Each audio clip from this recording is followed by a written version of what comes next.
ఎవరైతే వృత్తిని దైవంగా భావించి అంకిత భావంతో పనిచేస్తారో అటువంటి వారు చరిత్రలో నిలిచిపోతారని, అలా నిలిచిపోయే వ్యక్తి ప్రిన్సిపల్ చంద్రనాయుడు అని వైఎస్ఆర్ కాంగ్రెస్ పార్టీ సీనియర్ నాయకులు, డిగ్రీ కళాశాల అభివృద్ధి కమిటీ కార్యదర్శి ఒమ్మి రఘురామ్ అన్నారు. జగ్గంపేట ప్రభుత్వ మోడల్ డిగ్రీ కళాశాల ప్రిన్సిపల్ చంద్రనాయుడు శుక్రవారం పదవీ విరమణ చేశారు. ఈ సందర్భంగా నిర్వహించిన సన్మాన సభలో రఘురామ్ మాట్లాడుతూ నీతి నిజాయితీతో పనిచేసిన వ్యక్తి చంద్రనాయుడు అని, విద్యార్థుల భవిష్యత్తు కోసం పాటుపడిన వ్యక్తి అని కొనియాడారు.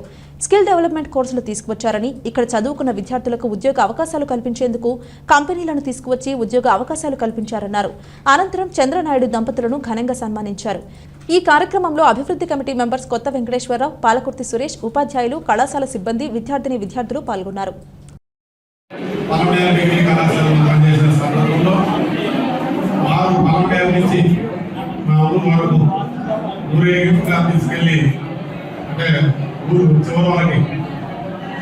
చూపిన ఆధారాన్ని అదే గొప్ప అనుకుంటుంటే ఇదే గొప్ప రండి అని ఈరోజు చూపించినటువంటి ఆధారం మరి దాని ముందు దిగుదడుపు అనిపిస్తుంది.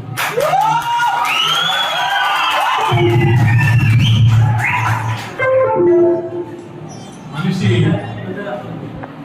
ఏ పదవిలో ఉన్నామన్నది కాదు, కానీ నా లక్ష్యం.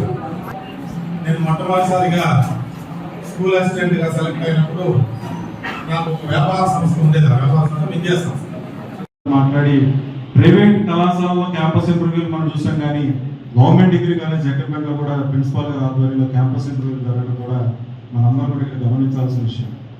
మనిషి అనేటువంటి వాడు పుడతాడు, చనిపోతాడు, అది సహజమైనటువంటి విషయమే. కానీ ఎవరైతే తన యొక్క వృత్తిని కానీ వ్యాపారాన్ని కానీ చేస్తున్నటువంటి పనిని కానీ బాధ్యతగా గుర్తించి చేస్తారో వాళ్ళే చరిత్రలో ఉండిపోతారు. ఖచ్చితంగా ఈ చంద్రనాయుడు గారి చరిత్రలో చిరస్థాయిగా జగ్గంపేట వ్యక్తిగా 2 సంవత్సరాలు జగ్గంపేటలో పనిచేసినటువంటి మార్పు ఖచ్చితంగా ఈ జగ్గంపేటలో కనిపిస్తుందని చెప్పి నేను గర్వంగా చెప్పగలను. అలాగే నేను రిక్వెస్ట్ చేస్తున్నాను ప్రిన్సిపాల్ గారిని, ఏదైతే రిటైర్మెంట్ జీవితం ఉందో మాకు తెలిసి మీకు నచ్చితే జగ్గంపేటలో గడపాలని, ఇక్కడ సంబంధించినటువంటి విద్యార్థులకి చక్కగా ఉపయోగపడే విధంగా ఒక కాంపిటేటివ్ ఎగ్జామినేషన్ సెంటర్ కానీ మరొకటి కానీ, ఎందుకంటే ఈ రోజు విలువలు కలిగినటువంటి మనుషులు సమాజంలో ఎక్కడ కూడా కనిపించలా.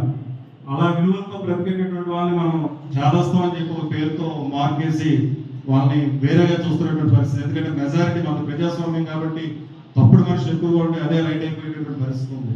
కానీ నీతికి నిజాయితీకి కట్టుబడినటువంటి వ్యక్తి. కొన్ని సందర్భాల్లో మాకు కూడా ఆశ్చర్యం వేస్తూ ఉంటుంది అనమాట, ఈ రోజుల్లో కూడా ఇంత ప్రిన్సిపల్ గా ఉన్నటువంటి మనుషులు ఉన్నారా అని. నేను మా నాన్నగారిని చూశాను, ఇప్పుడు నేను ప్రత్యక్షంగా ఈ చంద్రనాయుడు గారిని చూస్తా ఉన్నాను.